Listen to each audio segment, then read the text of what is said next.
שלום, היום אנחנו נלמד איך אנחנו מוסיפים את ה-Adblock. Adblock זו תוכנה שחוסמת כל מיני פרסומות קטנות ומעצבנות לעלות על הדף של האתר שבו אנחנו קוראים. נכון שגם אתם מתרכזים מזה?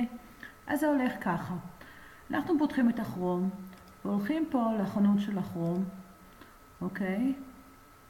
הולכים לחנות אינטרנט של הגוגל כרום, ואני כותבת כאן Adblock. Adblock. Add זה מהמילה Adverbs, ו-Block זה מהמילה Adblock, לוחצת Enter, ואני אלך ל-Adblock Most Popular. אני אלחץ פה על הפלוס, והנה כבר שואלים אותי, האם אתה רוצה להוסיף את ה-Adblock לדפדפן שלך? כן, אני לוחצת אוסף. ואז אנחנו יכולים לראות איך שזה נוסף לנו. פה, הנה, Adblock נוסף לכרום. ישתמש בתוסף זה על ידי לחיצה על סמל זה, נהל את התוספים שלך באמצעות לחיצה על תוספים בתפריט כלים.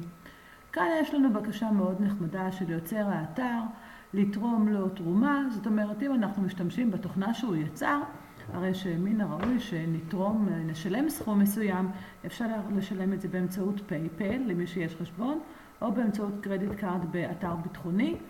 אני נתתי סכום מסוים, כדי שאני לא אצטרך להרגיש שאני חייבת משהו למישהו. וזהו, עכשיו מה אנחנו עושים? זאת היא התוכנה. אני לוחצת כאן לחצן ימני ואני הולכת לאפשרויות. באפשרויות הוא אומר לי, מה אתה בדיוק רוצה לעשות? למשל, אני בעצם לא אוהבת שאני לוחצת על החיפוש של גוגל, לראות את כל הפרסומות, אז אני אחסום את זה.